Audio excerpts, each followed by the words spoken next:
বনকলমির বিল। জল টলমলে ঝলমলে, শুধু ধুধু করে জল আর জল। অনেক দূরে দেখা যায় ধূসর রেখার মতো তীর। দূরে দূরে গা আর গাছ আর অন্য কিছু। তীরে গাছ ঘেঁষে কোথাও বা কিছু নেই, কোথাও বা কলমি শাকের বন হয়ে রয়েছে। হেঁটে গেলেও যাওয়া যায় বোধ করি, এত ঘন হয়ে থাকে কলমির বন। সবচেয়ে ভালো লাগে বনকলমির বিল জ্যোৎস্না রাতে। চাঁদের আলোয় যখন আকাশ ধুয়ে রূপোর ধারায় নামে পৃথিবীর উপর, তখন বনকলমির বিলকে মনে হয় স্বপ্নলোক বুঝি। ছোট ছোট ঢেউয়ের নিচে বেড়ায় যেন হাজার হাজার পরীর দল। তাদের নূপুরের শব্দও শোনা যায় খুব ভালো করে কান পেতে শুনলে। যখনই দিদির বাড়ি গিয়েছি, বনকলমির বিলের ধারে বসে থেকেছি ঘন্টার পর ঘন্টা। কি ভালো যে লাগতো বলে বোঝাতে পারবো না, কিন্তু আর কখনো বিলের বুকের উপর বেড়ায়নি। জামাইবাবুর ভাই বহুবার বলেছেন, চলো বেরিয়ে আসি নৌকা নিয়ে, চমৎকার লাগবে। প্রতিবারই প্রত্যাখ্যান করেছি। কারণ জিজ্ঞাসা করায় বলেছি ভালো লাগে না, বা শরীরটা ভালো নয়, বা অন্য কিছু। কিন্তু ঠিক কি তাই? তা নয়, এর পেছনে আছে একটা কারণ, যা আমি আজ পর্যন্ত কারো কাছে প্রকাশ করিনি, প্রকাশ করতে পারিনি। কিন্তু আজ তা প্রকাশ করব। আজ আমার সে কথা বলতে ভালো লাগছে। এই তো ফিরলাম বনকলমির বিলের পার হতে। চাঁদ উঠেছিল আজ। বহুক্ষণ বসেছিলাম বিলের ধারে, কিন্তু যে জন্যে গিয়েছিলাম, যা দেখতে গিয়েছিলাম, তা দেখতে পাইনি। সেই একটি দিনের পর আজ পর্যন্ত বহুবার গিয়েছি বনকলমির বিলে, কিন্তু তাকে আর কোনোদিন দেখতে পাইনি। প্রতিবারই নিরাশ হয়েছি। দিদির বিয়ে হয় যখন, তখন আমার বয়স কতই বা, 14 কি 15। স্কুলে পড়ি। শ্বশুর বাড়ি যাবার সময় দিদি বলল, সামনের পুজোর ছুটিতে বেড়াতে যাস ভাই আমার ওখানে। বললাম, সে বিষয়ে তুই নিশ্চিন্ত থাক ফুলদি, কিন্তু ঘাটের বহরটা যেন বেশ জোরালো হয়, নইলে। ফুলদি কপট ক্রোধিত স্বরে বলল, এখনো তুই আমাকে তুই তুকারি করবি? বললাম, কেন, হঠাৎ কি এমন লাজ গজালো যে তুমি আপনি বলতে হবে? ফুলদি গম্ভীর স্বরে বলল, জানিস আমি এখন মিসেস রায়। বললাম, যা যা, অমন অনেক মিসেস রায় দেখেছি। আচ্ছা বেশ, সবার সামনে তুমি বলবো, কিন্তু আড়ালে কিছুতেই তুই ছাড়া বলবো না, কেমন? ফুলদি আর আমি 2 বছরের ছোট বড়। পুজো ছুটিতে গেলাম ফুলদির শ্বশুর বাড়ি, আর তখনই দেখলাম বনকলমির বিল। আমার 14-15 বছরের কবি মনকে মুগ্ধ করে দিল বনকলমির বিলের অপরূপ সৌন্দর্য। রোজই যেতাম বিলের ধারে, চুপ করে বসে দেখতাম বনকলমির বিলে পানকৌড়ির খেলা। সাদা ডানা মেলে আসতো বকের দল, রাঙা ডানা ঝিলমিলিয়ে আসতো মাছরাঙারা, আর আসতো বালি হাঁস। চুপ করে বসে দেখতাম। ধীরে ধীরে সূর্য মিলিয়ে যেত পশ্চিমের ওই দূরের গাঁয়ের গাছপালার আড়ালে। ধীরে ধীরে নেমে আসতো বিলের বুকে সন্ধ্যা। তখন উঠতাম। সেদিন বোধ হয় পূর্ণিমা।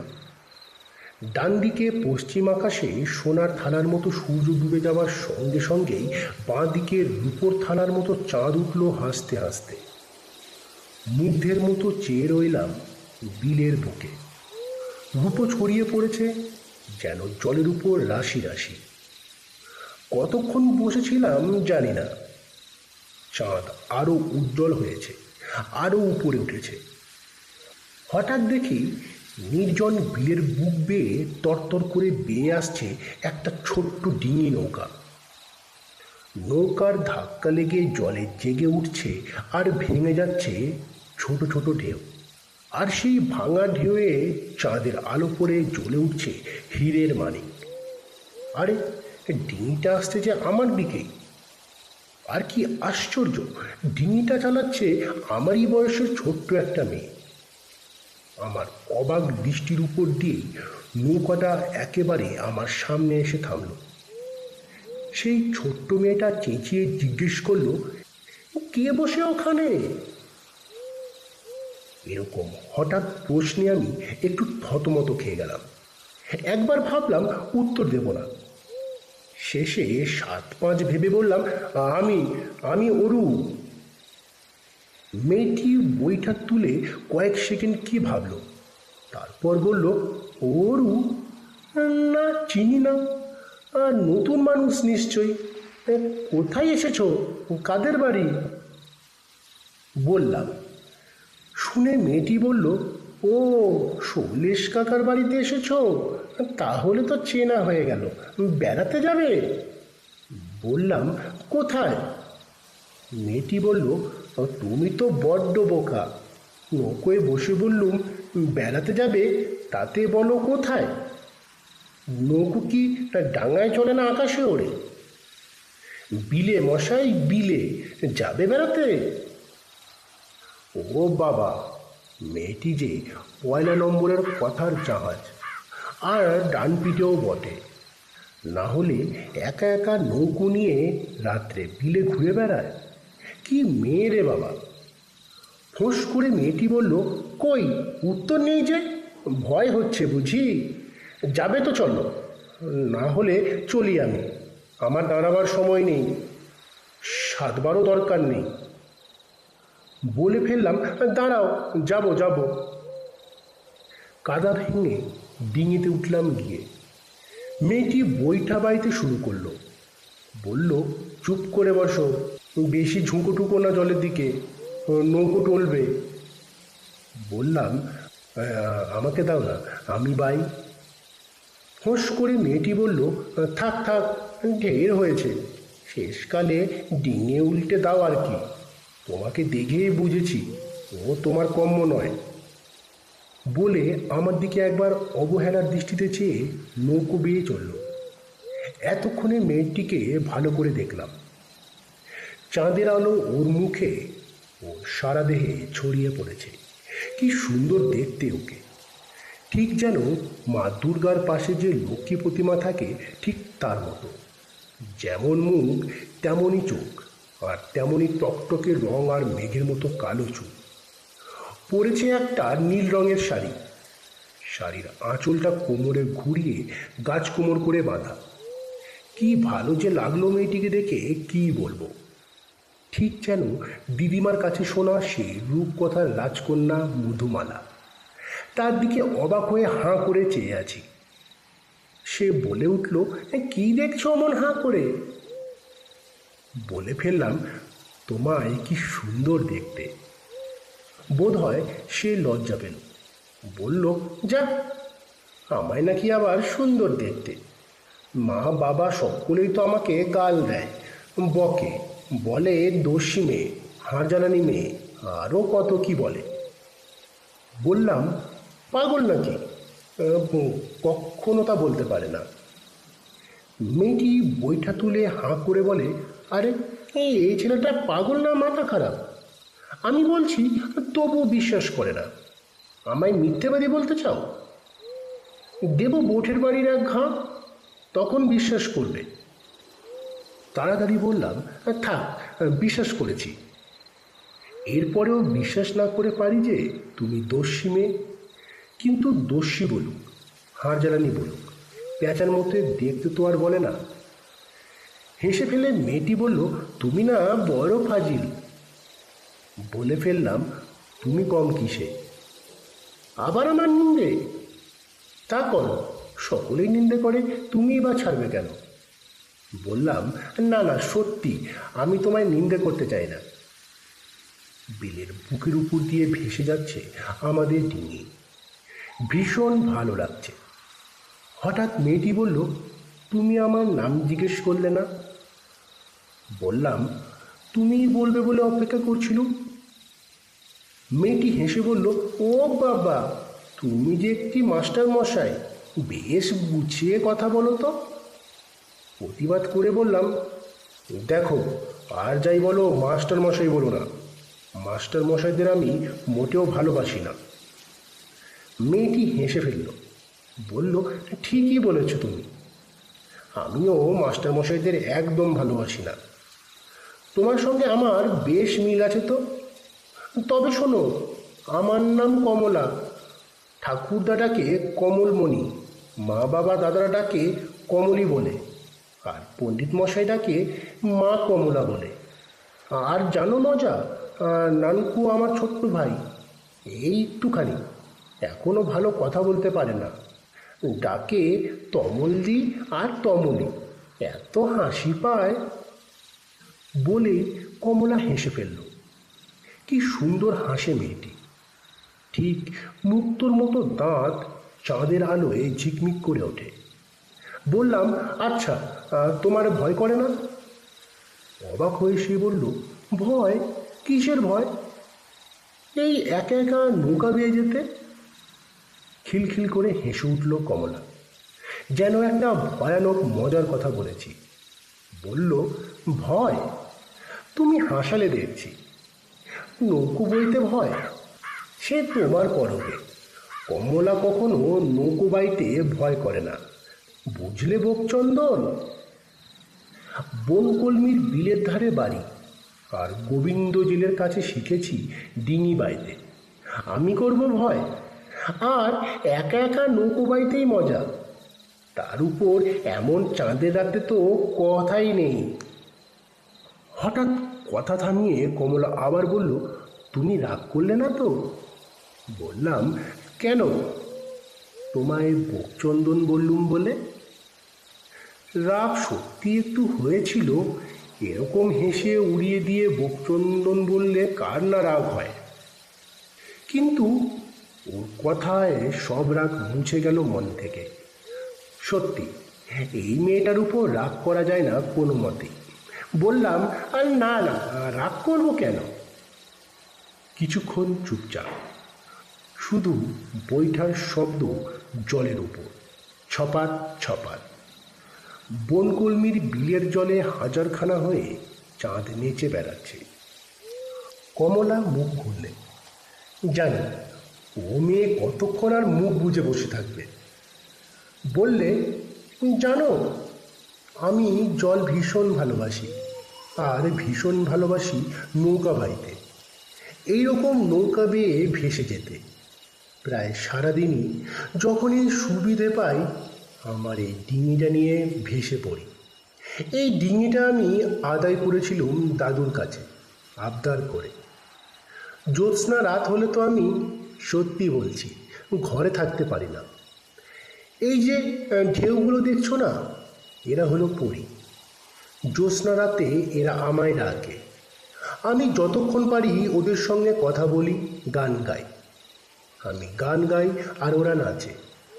এত ভালো লাগে যে কি বলবো। আর যেদিন আসতে পারি না, সেদিন আমার মন ভীষণ খারাপ হয়ে যায়। সেদিন আমি কেঁদে ফেলি। মা বাবা কত বকে, গাল দেয়, সময় সময়ে ঘরে বন্ধ করেও রাখে, কিন্তু আমি তবুও বনকর্মীর বিলকে ভুলতে পারি না। এই যে আমার সই, ফাঁক পেলেই সইয়ের কাছে চলে আসি। এক মুহূর্তের জন্য চুপ করে থেকে আবার বলতে শুরু করলো কমলা, আর জানো, ঠাকুরদা কিন্তু আমায় ভীষণ ভালোবাসে। আমায় কি বলে জানো? বলে আমি নাকি পাতালপুরীর রাজকন্যা ছিলুম আগের জন্মে। সত্যি, দাদু আমায় খুবই ভালোবাসে। মা কিন্তু আমায় একদম ভালোবাসে না, বলে আমি জলের রাক্ষসী ছিলুম, আমি হাড় জ্বালানি মেয়ে, এমনই কত কি। আমার কতটা বইই গেল গাল দিল তো। বলো তো, তুমি বলো না। বনকলমির বিলকে আমি যদি ভালোবাসি তো অপরের তাতে বলবার কি আছে? এতক্ষণ পরে কথা বলতে পেরে হাঁপ ছেড়ে বাঁচলাম। বললাম, সত্যি কথা, কিন্তু বাপ মায়ের মনকে কষ্ট দিয়ে বনকলমির বিলকে ভালোবাসাতে কি ভালো? মুখটা গম্ভীর হয়ে গেল কমলা। বলল, কি করব, তারা যদি ইচ্ছে করে কষ্ট পায়? ও আমার সইয়ের কাছে আসবো না তা বলে? বারে, একটু আগেই তাকে গুরুজন সুলভ কথা বলেছি, কিন্তু তবুও তার মতো অদ্ভুত এবং এক সাহসী মেয়ের সঙ্গে ভাব হওয়ায় মনে মনে গর্ব অনুভব করছি। বললাম, আজ তুমি এলে কি করে? এলুম, এখন আর আমাকে আটকায় কে? মানে? দুষ্টুর মতো হেসে কমলা উত্তর দিল,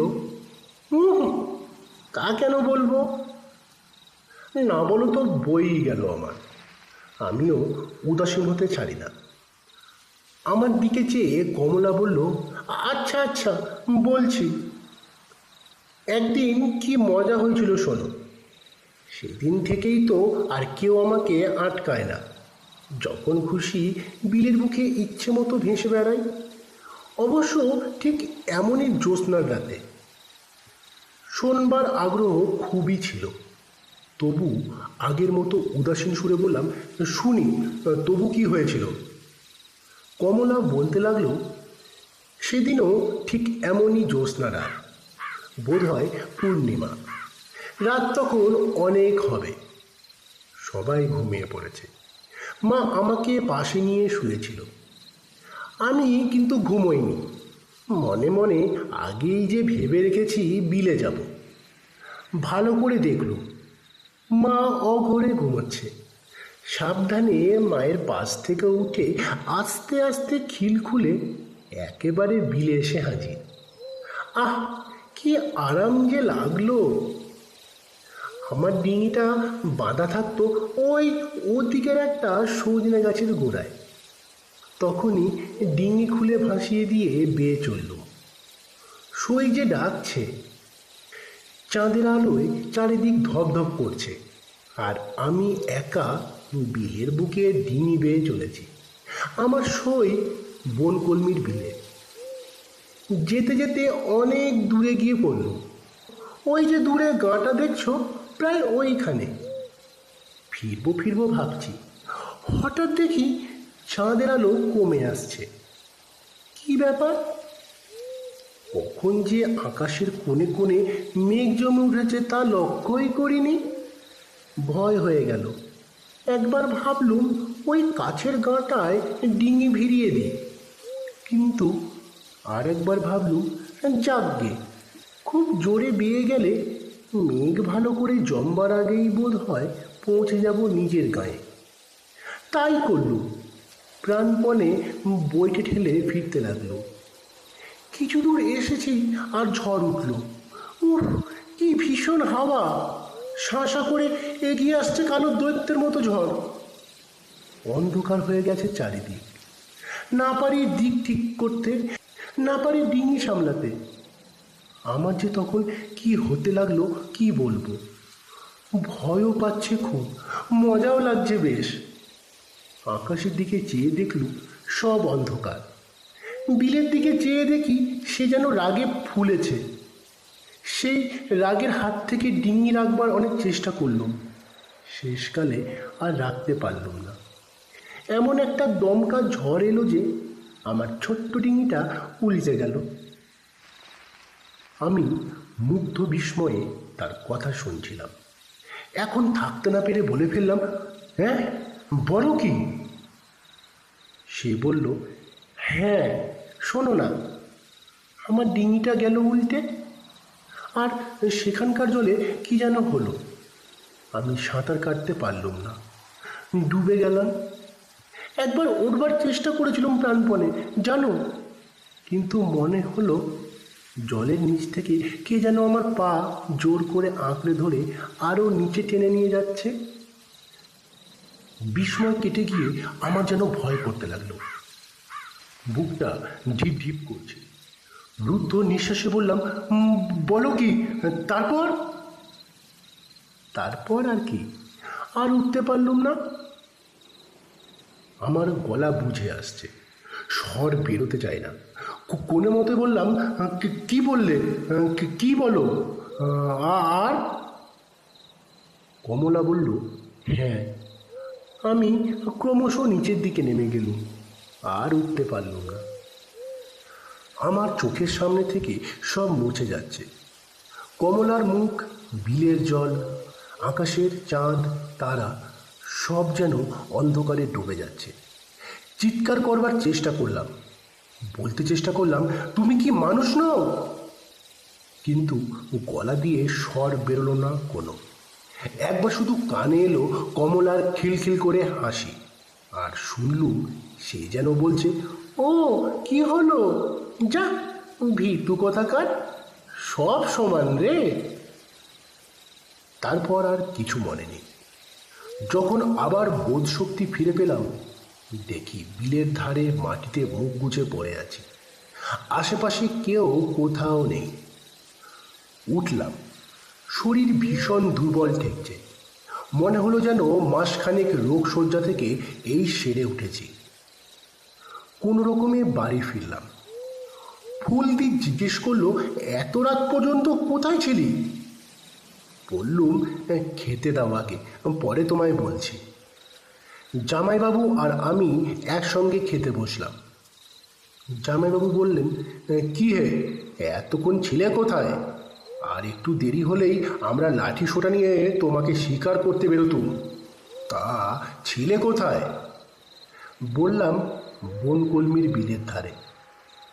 দিদি আর জামাইবাবু একটু চমকে উঠেই সামলে নিলেন। জামাইবাবু বললেন, না না, রাত্রে ওদিকে একা একা আর কখনো যেও না। আমি বললুম, কেন বলুন তো? জামাইবাবু আমার দিকে একবার চেয়ে বললেন, না এমন কিছু নয়, তবে বছর 5 আগে ওই বিলে চৌধুরীদের কমলা বলে 14-15 বছরের একটি অপূর্ব সুন্দরী মেয়ে ডুবে মারা যায়। মেয়েটার মাথায় অবশ্য একটুখানি, মানে সামান্য একটু গোলমাল ছিল। সে বড় করুণ ব্যাপার, বলতে ইচ্ছে যায় না।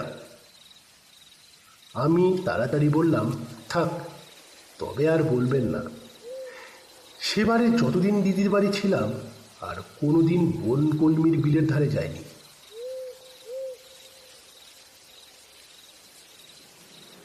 এখানেই শেষ হলো শ্রী অমরেন্দ্রনাথ মুন্সির লেখা আজকের গল্প বনকলমির বিলে। গল্পটি ভালো লাগলে আমাদের চ্যানেলটিকে অবশ্যই সাবস্ক্রাইব করে নেবেন। আর স্পটিফাই বা অন্যান্য পডকাস্ট থেকে যারা আমার গল্প শুনছেন, অবশ্যই আমাদের অলৌকিক সাইটটিকে একটু ফলো করে দেবেন।